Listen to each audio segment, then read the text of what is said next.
Très intéressant parce qu'il semble que le monde est de plus en plus mêlé concernant le concept du double éthérique. On n'est plus capable de faire aujourd'hui la différence entre le double éthérique, l'ajusteur de pensée, l'esprit, s'il y a une différence ou une nuance à faire. Ce que je peux dire, c'est que depuis toujours, l'homme s'est inventé des dieux extérieurs à lui-même, des créations de son imagination, de son mental, de son esprit, et qui correspondent à ses attentes, à ses aspirations, son désir de perfection, son insécurité, ou le besoin d'être guidé, d'où par exemple le double astral ou le guide astral. Alors ce que je me demande, c'est si le double éthérique n'est pas une autre ou un autre de ces concepts forgés par l'esprit et que l'on considère à tort comme un être réel. Comment est-ce qu'on peut percevoir la réalité du double? Il va falloir nous expliquer d'abord c'est quoi le double éthérique. Ce concept-là, je pense qu'il vous appartient dans le sens que je n'ai jamais vu de référence au double éthérique dans aucune espèce de littérature.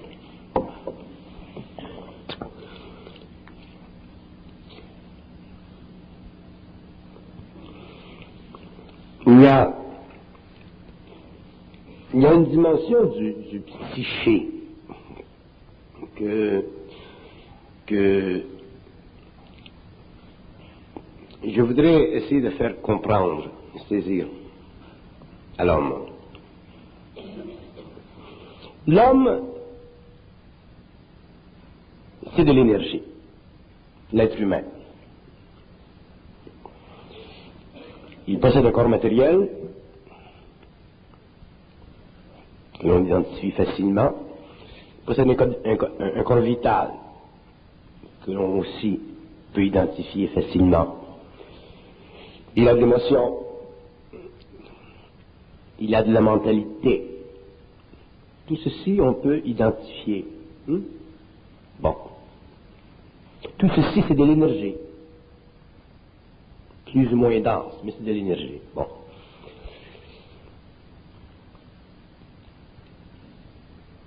Si l'homme, dans ses principes matériels, dans ses principes expérimentaux, on arrive un jour à une fusion avec son essence, sa lumière, son esprit, sa réalité. Le taux vibratoire de tous ces principes inférieurs monte. Le taux vibratoire de son corps matériel monte, son corps vital, son corps émotionnel, son corps mental. Ceci crée une nouvelle condition électrique de l'homme. Ça, c'est son double éthérique. Autrement dit, si vous amenez dans l'homme un nouveau taux vibratoire d'énergie dans ces principes inférieurs automatiquement doivent s'élever en vibration. Il y a automatiquement transmutation. Sur un plan plus pragmatique, bon, prenons le cas de Sainte Thérèse d'Avila ou des grandes mystiques de la chrétienté. Donc vous avez cette petite bonne femme qui entre en contact avec une énergie qui vient d'un espace-temps parallèle très élevé. Elle, ses principes, vibratoirement parlant, montent en vibration. D'abord, au niveau matériel, elle lévite. Tous ses corps changent, sa conscience change. Donc, elle vit beaucoup plus éthériquement que matériellement. Elle vit beaucoup plus en relation avec une autre dimension que la dimension matérielle de sa conscience. Le corps éthérique de l'homme, c'est la même chose.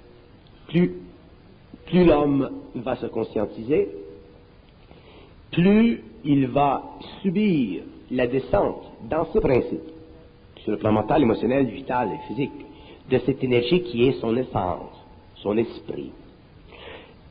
Le processus de fusion de cette énergie qui est son essence, avec ses principes matériels planétaires, va créer une condition qui permettra à l'homme de passer d'un plan à un autre à volonté. Donc, qui lui créera un corps éthérique. Le corps éthérique étant la transmutation totale de la conscience atomique de son corps matériel, vital, émotionnel et mental. Donc ça veut dire qu'on ne vient pas au monde avec un corps éthérique? Non, non, non. Le corps éthérique se crée, il se forme, il se transforme. Puis la transmutation de l'âme. La transmutation de l'âme est très importante. Quand un être humain meurt, il sort en astral. Donc, il entre dans une autre dimension, qui est la dimension astrale, et on vient le chercher, et on l'amène sur les plans de la mort. Quand l'homme conscient meurt, sa conscience mentale, sa conscience émotionnelle, sa conscience intégrale est tellement perfectionnée que quand il sort de son corps, il n'est pas attiré par la lumière de l'astral. Donc, il ne peut pas aller dans le monde de la mort. Il ne peut être attiré que par sa propre lumière. Sa propre lumière, c'est son double. Donc, il est amené à aller vers son propre monde. Il est amené à aller dans sa propre réalité, dans sa propre dimension. Il est peut-être amené à retourner même à sa planète d'origine, s'il a fini sur la planète Terre. Mais il ne peut pas aller dans le monde astral. Il ne peut pas être attiré par le monde astral parce que la vibration du monde astral est trop basse pour lui. Ça veut dire qu'il y a une différence entre le double éthérique et l'esprit? Mais oui, il y a une différence entre le double éthérique et l'esprit. Le double éthérique, c'est la fusion, le résultat de la fusion de l'esprit avec la matière. Vous ne pouvez pas séparer. Le double éthérique, c'est le produit de. C'est comme la fusion, c'est le produit de. Moi, je ne peux pas dire que je suis seulement mon esprit. Je suis obligé de dire que je suis mon esprit plus le personnage matériel qu'on appelle Bernard de Montréal. C'est un tout. Je vis le tout. Alors, au niveau du corps éthérique, c'est la même chose. Le corps éthérique, c'est le produit de l'activité, c'est le produit de fusion, de transmutation des principes, mais à partir de la lumière vers les plans inférieurs qui crée pour l'homme un nouveau principe d'actualisation lorsqu'il sort de la matérialité. L'homme a besoin d'un corps éthérique, parce que si l'homme n'a pas de corps éthérique, il est obligé d'utiliser son corps astral. Et s'il est obligé d'utiliser le corps astral, il doit retourner au monde de la mort. Donc l'homme de l'évolution ne doit pas mourir, parce que mourir, ça ne fait pas partie de l'évolution. Il peut laisser son corps matériel. Je fais la distinction quand je dis, ce n'est pas parce qu'un homme laisse son corps matériel qu'il meurt. Ce qui fait qu'un homme meurt, c'est que lorsqu'il laisse son corps matériel, il s'en va dans le plan astral. Un homme peut laisser son corps matériel et ne pas mourir. Mais lorsqu'un homme laisse son corps matériel et retourne sur une certaine longueur d'onde vers l'astral, qu'il passe dans le tunnel et qu'il les rejoint là-bas, à ramener, ça c'est la mort. Et l'homme nouveau ne vivra pas ceci, parce que sa conscience sera trop élevée. Il connaîtra trop les lois de la lumière astrale, il connaîtra trop les lois du mensonge. Même durant la vie matérielle, il sera au-delà du mensonge. Donc, évidemment, s'il a fini son terme sur le plan matériel, parce qu'il doit continuer son évolution, son travail sur d'autres planètes immatérielles, il a besoin d'un véhicule. Le véhicule de l'homme nouveau, ce sera le corps éthérique, de la même façon que le véhicule de l'homme ancien, c'était le corps astral. J'ai pris la définition du dictionnaire ici du mot éther. C'est un mot qui vient de la physique, qui a été inventé en 1703 et qui est décrit de la façon suivante. Éther, milieu subtil qui imprègne tous les corps et vibre sous l'action d'une source lumineuse. Aussi, l'espace ondulatoire. J'aimerais ça que vous fassiez un commentaire. Non, c'est intéressant comme définition, c'est bon. Quel commentaire? Le milieu subtil qui imprègne tous les corps est libre sous la... Un milieu subtil qui imprègne tous les corps, c'est que si on considère l'éther comme étant un suppléant de la matière, effectivement, dans un suppléant matériel, l'énergie, puisqu'on ne parle pas de lumière, puisque c'est une définition scientifique, mais l'énergie passe, s'imprègne dans tout. Donc l'énergie crée une relation étroite entre elle-même et la matérialité, et ça c'est l'éthérique. L'espace ondulatoire, c'est correct comme... L'espace ondulatoire, c'est correct, malgré que c'est contradictoire en termes, parce que l'espace n'est jamais ondulatoire. Il veut dire que l'espace dans lequel il y a de l'ondulation.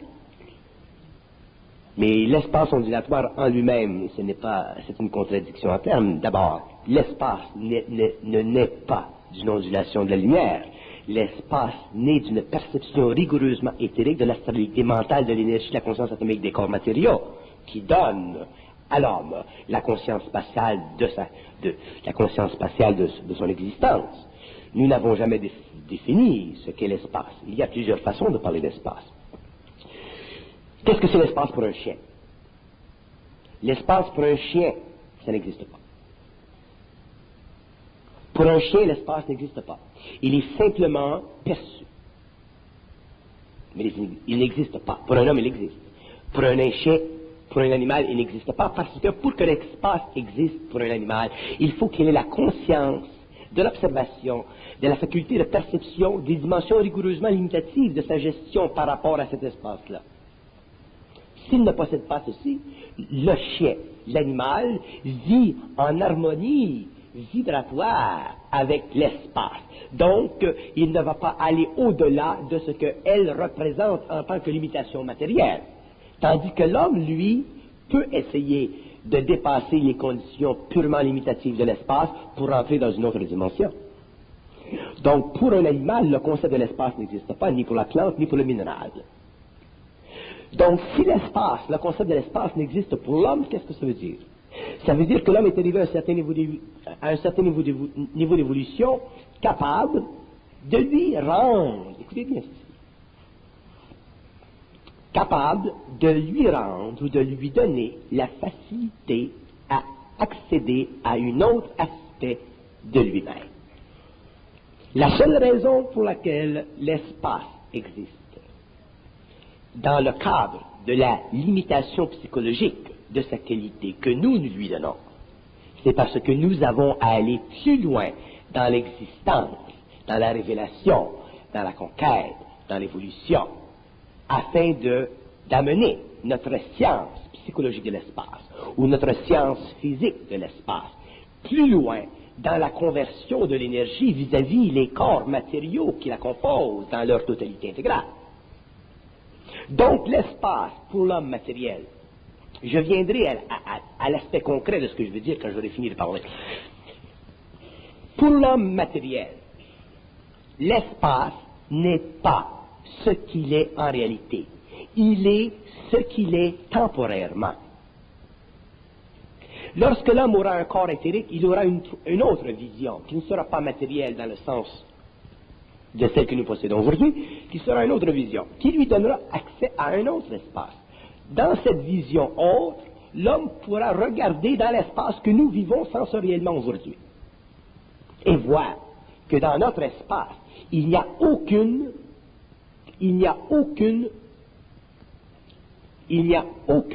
faut que je crée un mot, il n'y a aucune spatialité volumétrique.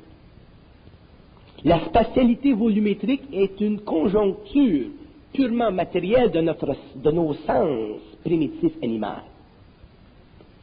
Dans l'espace réel, qui commence au niveau de l'éther, parce que l'espace va beaucoup plus loin que l'éthérique, mais l'espace où il est le plus subtil, le plus réel, c'est au niveau du corps éthérique.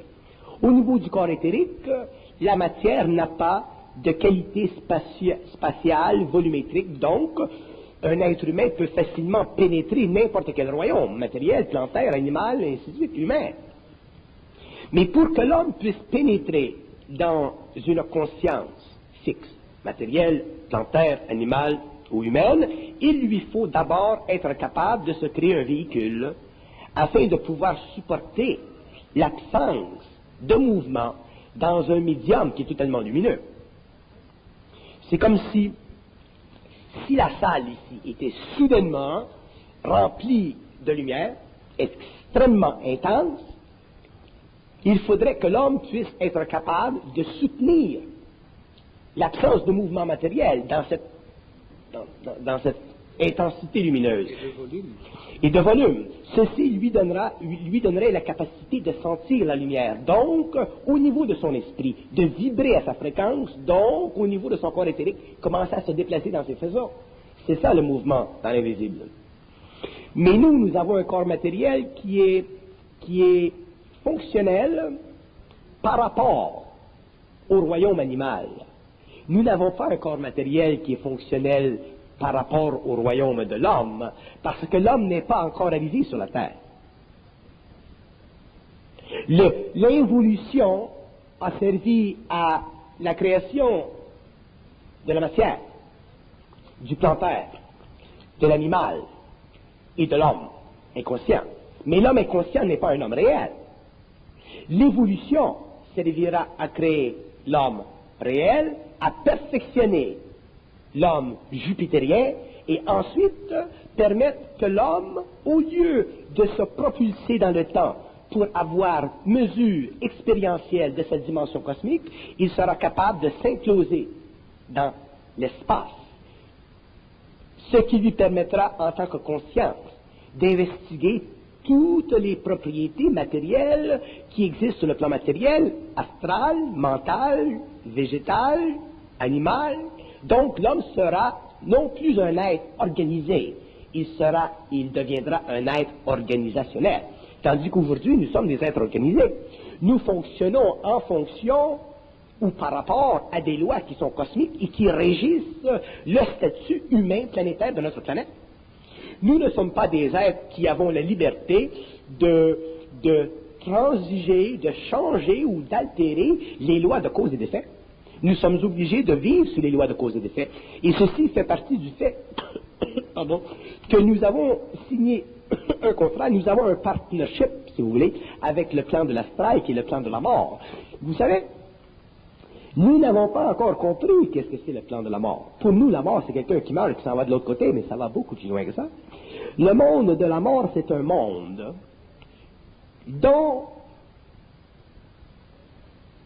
la masse psychique, c'est-à-dire la totale intelligence, manifestée à travers nos circuits, devient pour nous de la connaissance. Ceci fait que nous, les hommes de la Terre, nous ne sommes pas. Quand je dis que nous ne sommes pas réels, je dis que nous n'inscrivons pas dans le temps, dans l'espace. Nous n'inscrivons pas nos lois. Nous ne faisons pas nos lois. Nous vivons des lois qui nous sont appliquées à partir du monde de la mort, jusqu'à temps que nous ayons un mental suffisamment élevé en vibration pour pouvoir supporter le monde de la vie. Mais l'homme ne peut pas supporter le monde de la vie tant qu'il n'a pas reconnu le monde de la mort.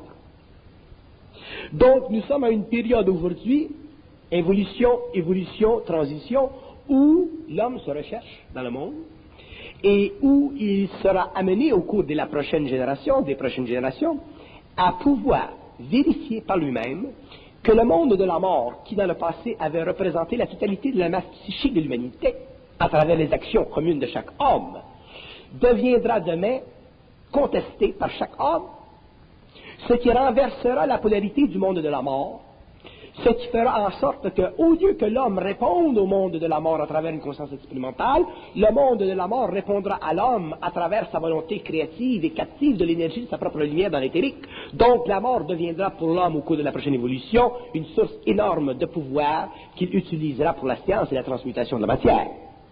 Des plans les plus bas, les plans élémentaux, jusqu'aux plans les plus élevés. Donc l'homme nouveau va être en quelque sorte obligé de contester la connaissance, puisque là où il y a de l'accumulation de connaissances, il y a de la mort quasiment. L'homme nouveau contestera toute connaissance. Tout. Il n'y a pas de connaissance qui vienne de la vie. Excusez ma voix, Il n'y a pas de connaissance. Je ne parle pas comme ça parce que je suis protocolaire. Il n'y a... Pardon. Je m'excuse. Je vais vous redonner votre argent. Non. Sérieusement, le rhume, c'est bon, ça. Il n'y a pas... C'est très difficile pour l'homme de concevoir que la connaissance ne fait pas partie du monde de la vie.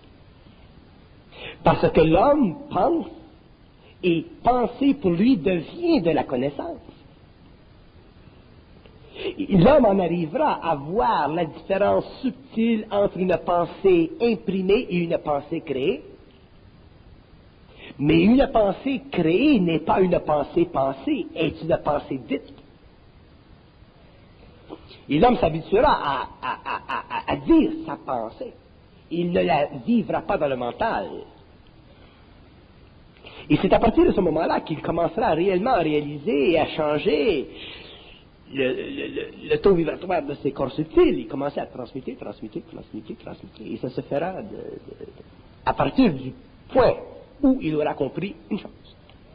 C'est qu'il pense qu'il pense. Qu'est-ce qu'il vient faire là-dedans, l'ajusteur de pensée? Bon, l'ajusteur de pensée, c'est intéressant. L'ajusteur de pensée, c'est une entité de très haute évolution qui a été placée dans le mental de l'homme pour penser que l'ajusteur de pensée existe, afin que l'ajusteur de pensée, l'homme pensant qu'il existe, devienne un aspect guidant, lumineux de sa conscience évolutive. C'est dangereux. C'est une entité. C'est une entité. J'ai pris la définition d'entité dans le dictionnaire. Ok. Je vais revenir. Je ne veux pas laisser tomber ça. Parce que je vais aller plus loin. D'abord, il y a des concepts aujourd'hui dont nous nous servons pour aller un peu plus loin dans la compréhension de la phénoménologie de l'invisible. L'ajusteur de pensée, ainsi de suite, c'est un concept extrêmement puissant, qui, à travers le mental d'un homme qui n'est pas initié à l'occulte et à toutes ces sciences, lui permet d'aller plus loin dans la spiritualisation de son mental. Mais, je dis, que viendra le jour où l'homme, quels que soient les concepts, verra à travers la forme, acceptera que la forme fut telle pour son avancement, mais verra toujours à travers la forme et ne pourra jamais vivre la forme d'une façon spirituelle-émotive. Le danger dans la connaissance, ce n'est pas la connaissance elle-même, c'est l'émotion que nous mettons à nous attacher à elle.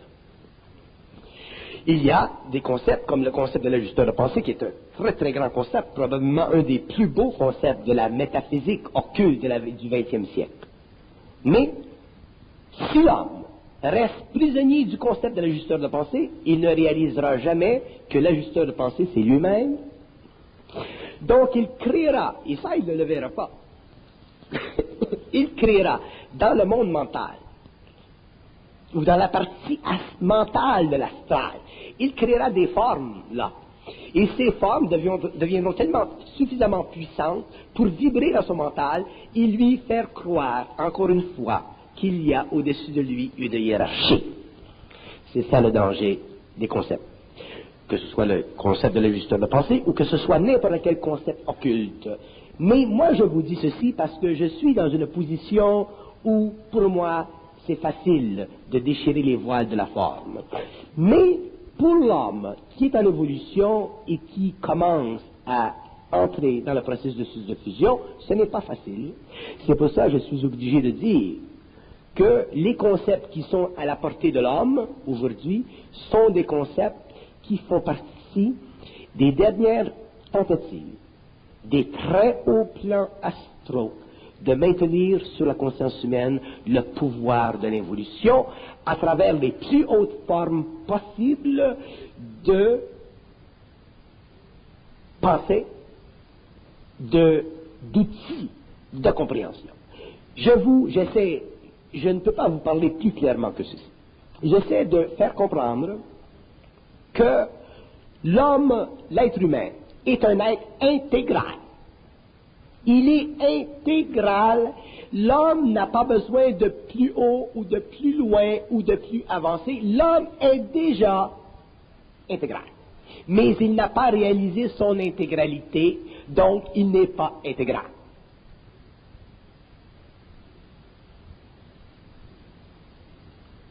Je ne peux pas vous dire plus que ça. L'homme devra, au cours de l'évolution, réaliser son intégralité, et c'est ça la fameuse fusion, c'est ça la fameuse intégration, c'est ça la fameuse individuation. Tout le reste, ça fait partie de l'évolution de l'homme, ça fait partie de la connaissance de l'homme, ça fait partie de l'expérience de l'homme, et je dis, et je le dis autant à l'est qu'à l'ouest, il n'y aura aucune limite utilisée par l'astral qui ne servira pas à garder l'homme dans la domination. Autrement dit, pour aller plus loin, il faut que j'écrive. Ça va?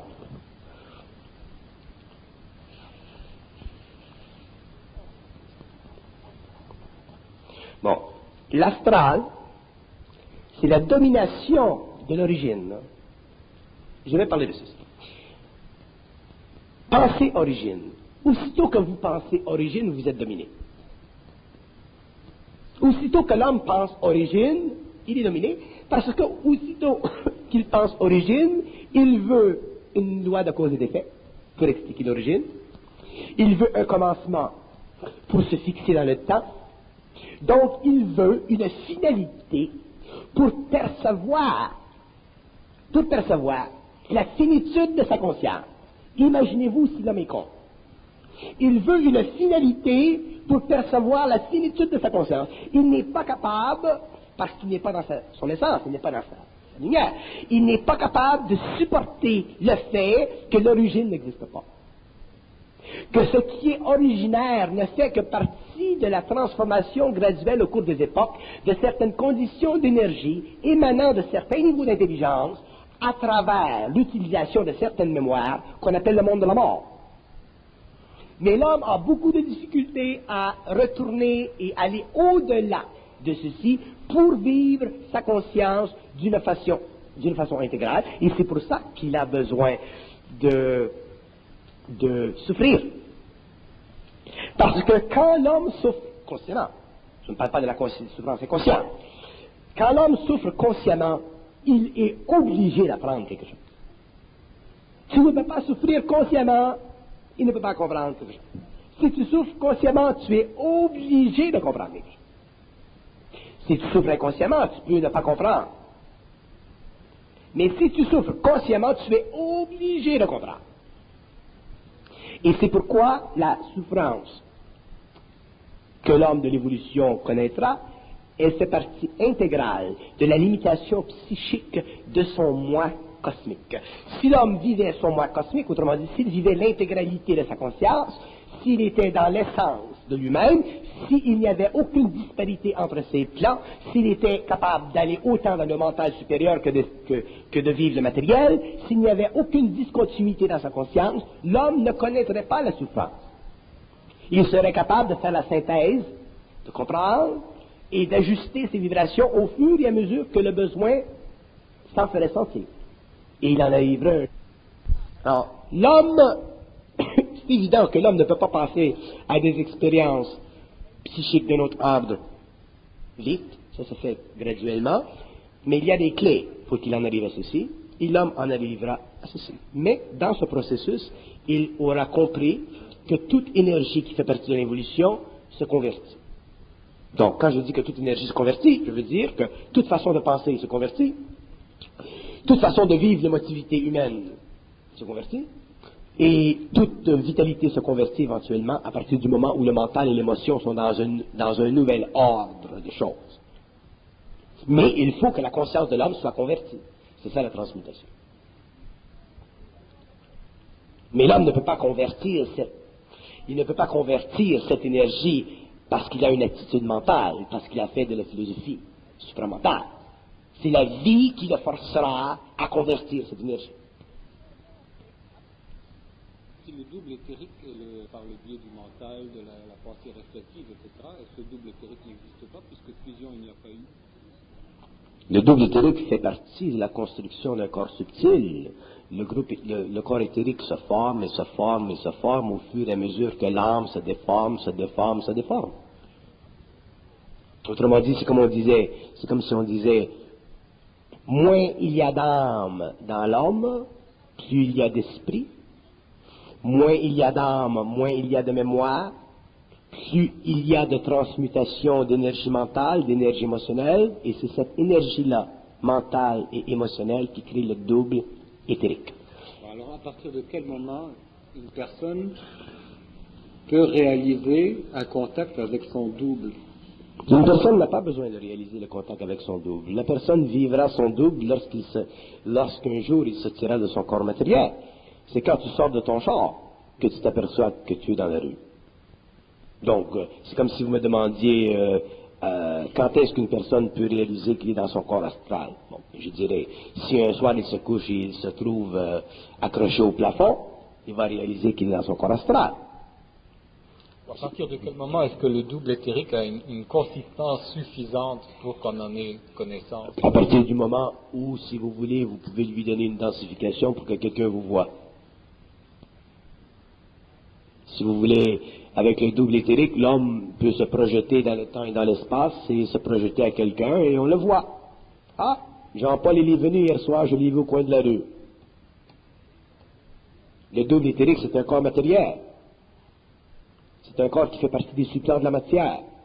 C'est un corps qui peut servir l'homme autant sur le plan matériel que sur le plan subtil.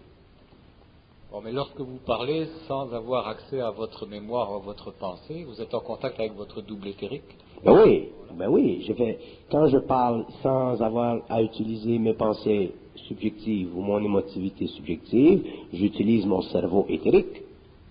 Donc ce cerveau éthérique, il est totalement fonctionnel et quand je parle, il fonctionne. Donc, si lui, il fonctionne, pourquoi moi je fonctionnerai? Pourquoi moi je m'en casserai la tête à penser à quelque chose?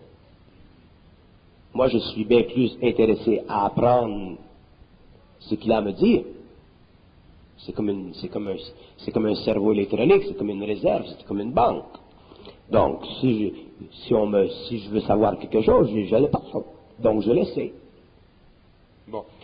Une personne qui commence à avoir une certaine affinité avec cette réalité, qui entreprend une communication, va avoir aussi des interférences dans cette communication. Comment est-ce qu'on peut détecter lorsque c'est le double éthérique qui est en communication ou, je ne sais pas, autre chose, des pensées ou des entités? Ça vient avec le temps, mais on s'en aperçoit.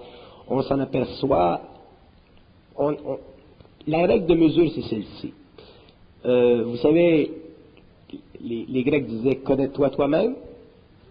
Bon, moi je n'aime pas cette formule grecque-là, parce qu'elle est trop limitative, elle ne veut rien dire. Mais on peut dire « regarde tes pensées ».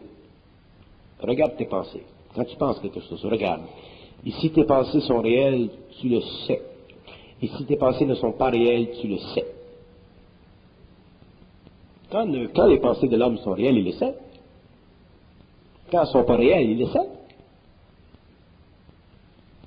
À un certain point de son évolution.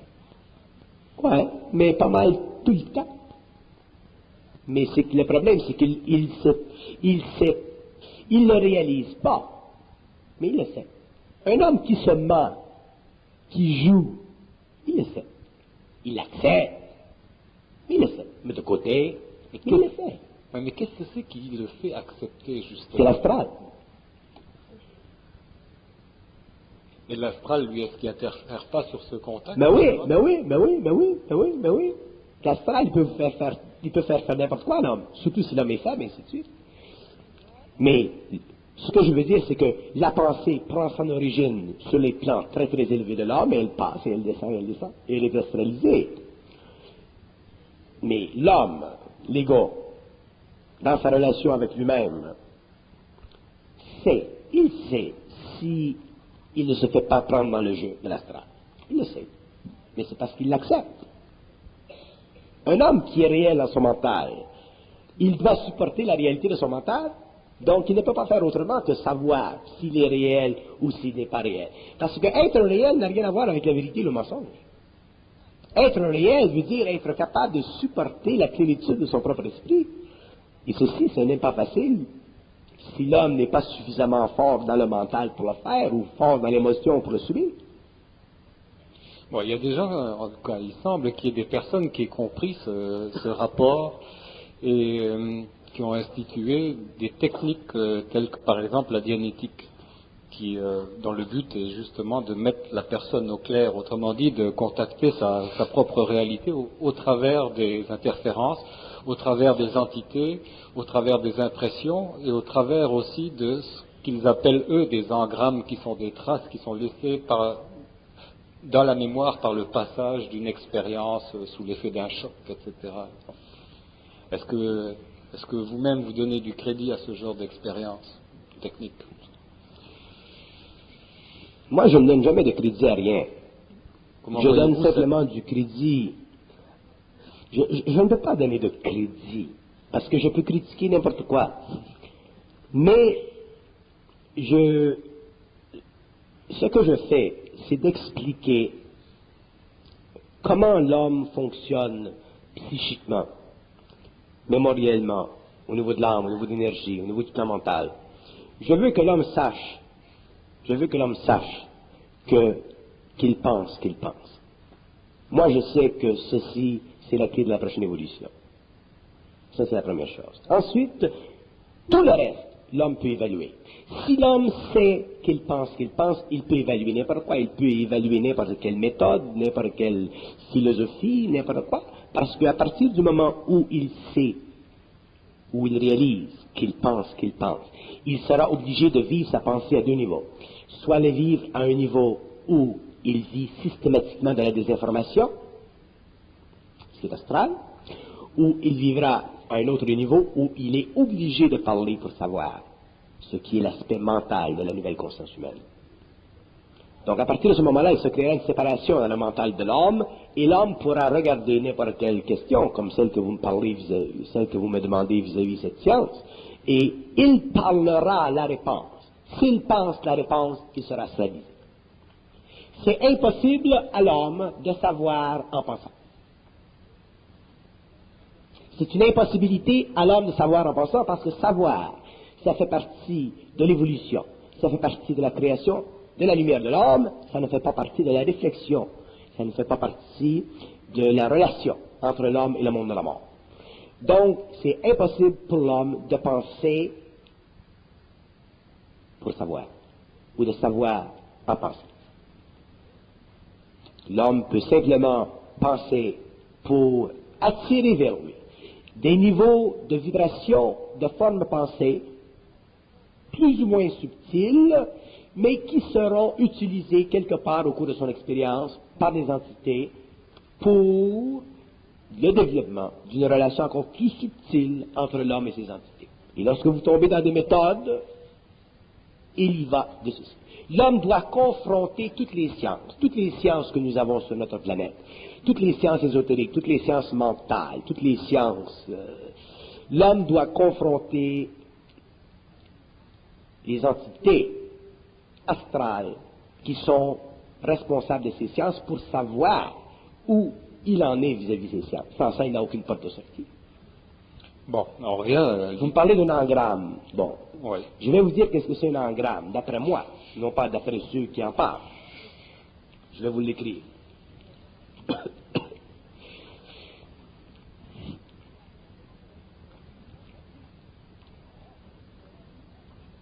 Bon.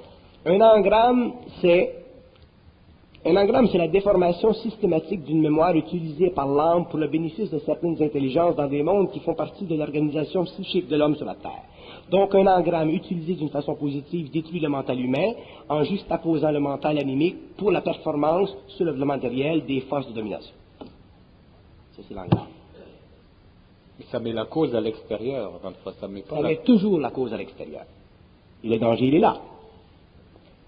Si l'homme n'est pas capable de regarder, de parler, si l'homme n'est pas capable de parler, bon, comment je pourrais dire? Bon, vous m'apportez une question, l'affaire de l'engramme. Bon, si moi, si moi vous me demandez qu'est-ce que c'est un engramme, je vais dire, j'ai pas lu ça, il va falloir que je lise, et ensuite je vous en parlerai. Je suis fini. Il faut que je sois capable tout de suite de parler qu'est-ce que c'est de l'engramme. Vous me demandez qu'est-ce que c'est un fétiche, mais il faut que je sois capable de parler qu'un fétiche, qu'est-ce que c'est? Qu'est-ce que c'est telle chose? Qu'est-ce que c'est un atome? Qu'est-ce que c'est un élémental? Qu'est-ce que c'est ça? Qu'est-ce que c'est l'espace? Qu'est-ce que c'est le temps? Qu'est-ce que c'est là? Il faut que je sois capable de le dire. Sinon, si je suis obligé de penser, je suis foutu. Parce que c'est en pensant que l'homme a été amené à perdre sa lumière. C'est par la pensée que l'homme a été amené à perdre son contact avec les circuits universels. La rupture entre les circuits universels et la race d'Adam, c'était justement à cause du fait que l'homme commençait à entrer dans son mental inférieur. Si les circuits universels n'avaient pas été coupés entre l'homme et eux, aujourd'hui nous serions à un stage d'évolution extraterrestre. Mais c'était nécessaire que ces circuits soient coupés parce qu'il y avait un plan d'évolution, que d'ailleurs je suis en train d'écrire dans un livre, un plan d'évolution pour l'humanité qui devait durer tant de temps pour que l'homme en arrive un jour à pouvoir se reconstituer de nouvelles mémoires, mais à partir de s'en être vécu, subi une expérimentalement pendant des millénaires. Donc la mémoire que nous avons vécue pendant des millénaires a servi à la création de nouveaux modèles de vie sur le plan astral. Ces modèles de vie sur le plan astral ont servi à la constitution éventuelle sur le plan génétique de l'évolution de l'humanité telle que nous sommes aujourd'hui. Et à partir de l'évolution, nous briserons avec ceci. Nous n'aurons plus besoin des plans des modèles de vie utilisés par l'astral. Donc nous n'aurons plus besoin de vivre dans notre corporalité matérielle telle que nous vivons aujourd'hui. Nous dépenserons beaucoup plus de temps dans notre conscience éthérique que dans notre corporalité matérielle. Donc, nous devons, les hommes de la Terre, en arriver un jour à parler ce que nous savons, et non pas à penser à ce que nous pourrions savoir, puisque penser ne fait pas partie de l'évolution. Penser fait partie de la programmation évolutive de l'astral à travers le mental de l'homme. D'ailleurs, moi je l'ai fait dans mes séminaires avec des gens, j'en donne l'expérience. Quand on réalise que si on prend un être humain et qu'on le confronte à une question qui n'est pas de son ressort de répondre, à cause de ma vibration, la réponse est donnée. L'être humain est surpris de savoir ceci. Et ensuite, il s'aperçoit qu'il sait ceci parce qu'il a eu de l'information télépathiquement programmée. Donc, il commence à prendre conscience que ce n'était pas lui qui savait, mais que c'était communiqué à travers lui. Et que la seule sécurité pour le temps présent qu'il a de recevoir cette information, c'est parce que moi, je suis là temporairement pour vérifier ce qu'il reçoit. Remettez cet être humain dans une condition de vie normale, où il n'a pas la capacité de filtrer ce qu'il reçoit. Il retombe encore sous le fardeau de l'astralité. C'est la situation de l'évolution de l'homme. Ce n'est pas parce qu'un être humain est très sensible et qu'il reçoit de l'information télépathique que cette information est nécessairement réelle. Regardez ceux qui vivent des expériences de haute frustration psychique, là, qui se font dire dans leur tête vends ta maison, va-t'en à tel endroit, les ovnis vont venir te chercher. Le type il vend sa maison, il perd sa job. C'est écœurant, la manipulation. La schizophrénie, là-dedans. La schizophrénie, ça fait partie du même bal. Seulement la schizophrénie, c'est plus avancé, c'est un niveau de possession qui va aller jusqu'à la matérialisation d'une forme astrale. Mais c'est toute la même chose. Ça vient de l'astral. L'astral se superimpose sur le conscient humain à travers le plexus solaire où il a la connexion et à travers l'œil qui devient sa vision dans le monde matériel.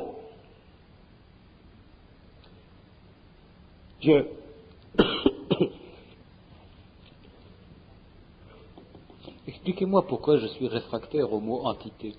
Vous êtes réfractaire au mot entité parce que vous avez l'impression que le mot entité fait partie d'une réalité qui n'est pas réellement enregistrée dans l'organisation psychique de l'homme, mais que c'est une réalité qui fait simplement partie de l'organisation psychologique d'une instruction ou d'une science qui tend à donner ou à créer des miroirs pour que l'homme apprenne à avancer subtilement dans le monde encore indéfini d'une réalité qu'il ne connaît pas totalement. Autrement dit, des concepts forgés par l'esprit. Voilà, des concepts forgés par l'esprit. Autrement dit, c'est comme si je disais, ce n'est pas mauvais votre situation. Ce n'est pas mauvais votre situation. Parce que l'homme, d'ailleurs, ça aurait dû être comme ça auparavant.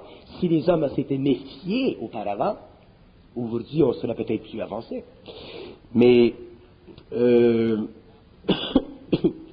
prenant votre situation publique, si vous êtes réfractaire au mot esprit, entité, okay, au mot entité, je le comprends. Mais je dois dire qu'un jour, l'homme devra réaliser que des entités, autrement dit, des intelligences, en dehors du corps matériel, libres du corps matériel existent. Oui, mais on peut pas se coltiner avec des entités. On peut pas se battre, on peut pas se mesurer, on peut pas. Peut-être pas vous, mais d'autres. Hein? On peut effectivement entrer dans leur monde, on peut effectivement travailler avec eux ou contre eux, on peut effectivement. Mais si c'est un concept forgé par l'esprit et que j'ai pas ce concept-là, il n'y a pas d'entité. Non, il existe quand même, la crainte. Regardez le phénomène de la crainte dans votre personne. Le phénomène de la crainte dans votre personne, c'est un phénomène qui vous permet de ne pas aller trop loin dans la cultivation de votre sensibilité pour ne pas amener vers le plan matériel trop de connaissances.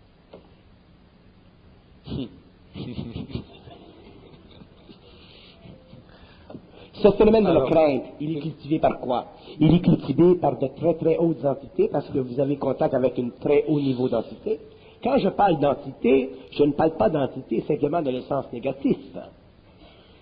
Autrement dit, c'est comme si... Non, ça peut être une impression favorable autant que désagréable. Oui, exactement. C'est comme si je disais, il y a l'ego, il y a la lumière de l'ego, et entre les deux, il y a un champ de force.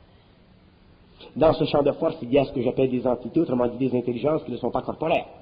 Avec l'évolution, pendant l'évolution, la relation entre la lumière de l'ego, entre la lumière et l'ego, elle était très tenue parce que la relation entre le champ de force et l'ego était très puissante. Pendant l'évolution, la relation entre le champ de force et l'ego va être extrêmement diminuée, donc la relation entre la lumière de l'homme et l'ego va être très puissante. Ce sera l'évolution. Donc, le terme entité, le terme entité ne représente simplement un concept pour définir catégoriquement un niveau d'évolution, un niveau d'intelligence, un niveau d'organisation qui existe dans les plans parallèles. Peut-être que ça prend le concept de l'entité pour avoir justement une communication télépathique. Si quelqu'un est persuadé... Pas nécessairement. Ouais, mais si quelqu'un est persuadé de... Il y a une personne ici dans la salle. Il y a une personne ici dans la salle qui a vécu pendant très très longtemps une communication télépathique purement sonore. Purement sonore. Des sons. Et j'ai fait l'expérience avec elle, je lui pesais ici, elle entendait un orchestre, je lui pesais ici, elle entendait du jazz, je lui pesais sur une autre partie du corps. Selon la partie du corps où je pesais, le son ou la musicalité changeait, l'instrumentation changeait, le raffinement de la musique changeait. Donc, pour montrer que le plan astral est un plan extrêmement versatile, qui est psychoélectrique. Donc, il y a une relation étroite entre la nature matérielle de l'homme et le plan astral, en relation avec son corps astral, qui devient le véhicule d'expression de ses énergies. Cette personne avait, pendant un certain temps, un problème d'ouïe. Cette personne n'entendait pas, donc toute son énergie mentale était intériorisée. Étant intériorisée, elle est devenue automatiquement susceptible à cette énergie interne, ses centres psychiques se sont développés, et il est venu un point où elle n'entendait pas de voix qui lui parlait, mais elle entendait constamment de la musique. C'est une forme de possession. Alors je lui ai dit, pour couper ceci, allez chez le médecin, achetez-vous des machines pour mettre dans vos oreilles, pour descendre le taux vibratoire de votre conscience astrale, et maintenant qu'elle a fait ceci, elle entend mieux, et il y a moins de musique dans la tête, et d'ici à une couple d'années, il n'y aura plus de musique dans la tête. Donc, le phénomène de l'anthétisation, de l'anthétisation n'est pas simplement du domaine psychologique, il peut être du domaine sonore. Et pour les gens qui sont astro, pour les gens qui sont sensibles, pour les gens qui font des expériences dans l'invisible malgré eux, pour des gens qui vivent la folie, pour les gens qui sont dans les asiles psychiatriques, pour les gens comme moi qui ne sont pas dans les asiles psychiatriques mais qui devraient l'être, il y a effectivement des mondes parallèles. Et l'homme, un jour, sera obligé de défaire ce qui a été fait par ces entités pour cacher le secret de l'organisation totale de la conscience humaine. L'homme ne peut pas aller indéfiniment et se cacher à travers les investitures de la psychologie ou de la philosophie matérialiste pour dire, mais ça c'est pour les belles, les femmes, ou ça c'est les psychiatres, ou les psychologues, ou les gens savants, et j'en connais des gens très très savants qui s'intéressent à ces choses. Ces gens, demain, seront obligés de s'intéresser à ces choses et de les comprendre, parce que ces choses, une fois comprises, feront en sorte que l'homme ne vivra plus sa conscience sur le plan matériel comme auparavant. Moi, je respecte très bien la question que vous me posez concernant les entités. Moi, je me mets dans votre peau lorsque j'avais 29 ans ou 30 ans avant la fusion, et si on m'avait posé ou si on m'avait parlé de choses dont moi je parle aujourd'hui, j'aurais posé la même question. Mais je donne aujourd'hui l'avantage à l'homme oriental et à l'homme occidental de regarder un petit peu plus loin que son nez. Je veux dire, en acceptant le concept de l'entité, est-ce qu'on n'est pas en train de donner du crédit, justement, à l'astral de la non, c'est le contraire. C'est quand vous refusez le concept de l'entité. Regardez comment c'est. Vous voulez des vibrations? Voilà. C'est subtil, hein? Oui. Moi, je l'ai senti des vibrations tout de suite. Aussitôt... Écoutez.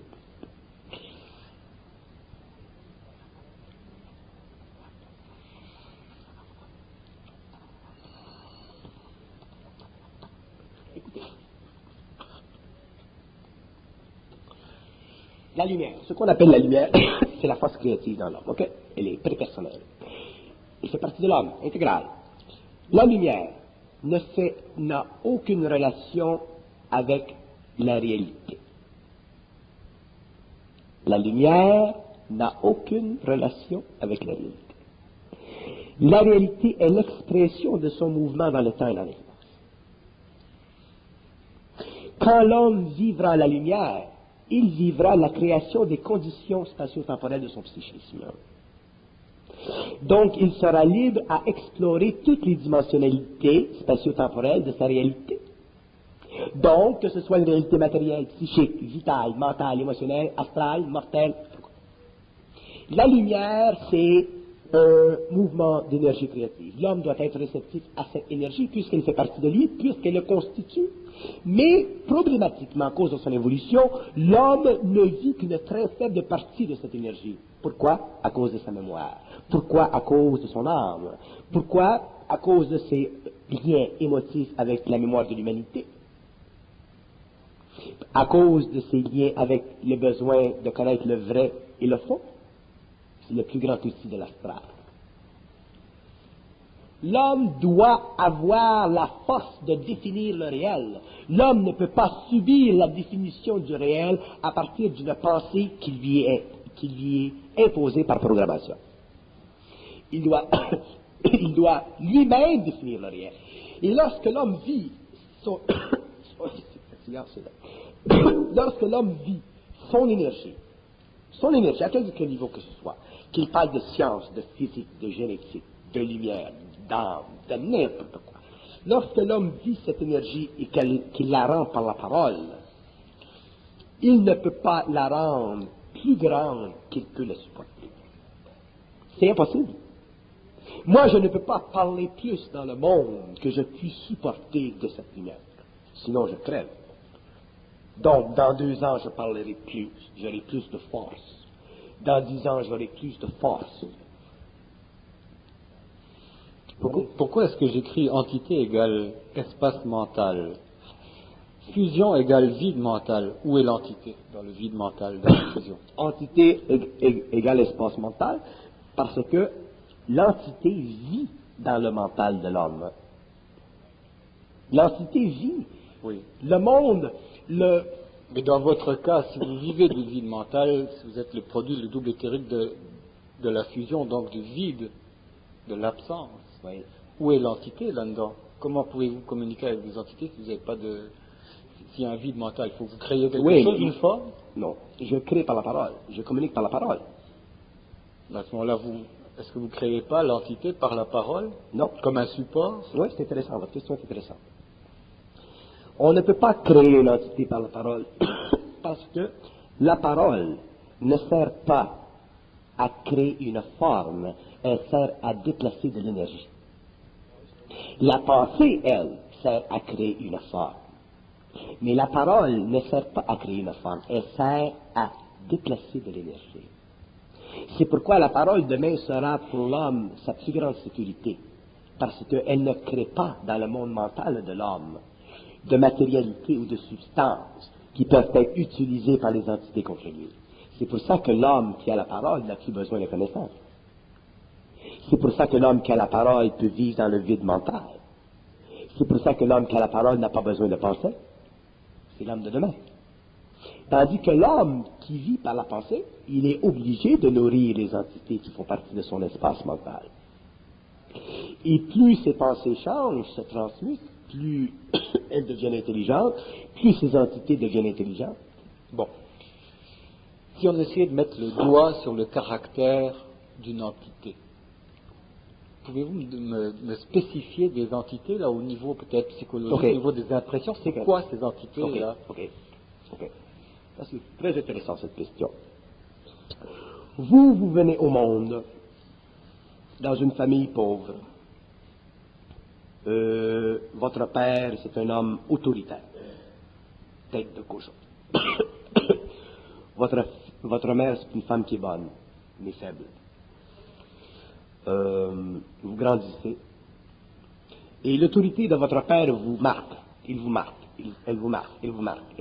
Pendant des années et des années. Donc, astralement parlant, vous développez une sorte d'insécurité psychologique au niveau de l'ego. Par contre, la bonté, la sensibilité de votre mère vous permet de garder une sorte de raffinement instinctuel au niveau de la sensibilité.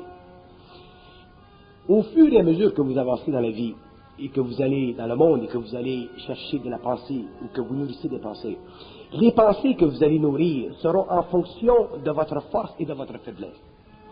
Donc, il y aura en vous de l'entité qui sera reliée à l'activité astralisante de votre père. Il y aura en vous des pensées qui seront reliées à l'activité astralisante de votre mère. Donc, vous pouvez très bien avoir deux entités qui sont connectées à votre psychisme. Si votre père a été très, très autoritaire et réellement dur, vous pouvez vivre une connexion avec une entité sur ce plan qui vous amènera au cours, par exemple, de certaines conversations avec le psychologue. À ce que le psychologue vous dise, écoutez, vous avez des relations avec un père qui a été de telle façon, vous avez des relations avec une mère qui a été de telle façon. Lorsqu'en fait, ce sont des entités de telle façon qui ont donné à votre père et à votre mère telle façon, qui ont fait connexion avec vous continuellement de telle façon. C'est un jeu.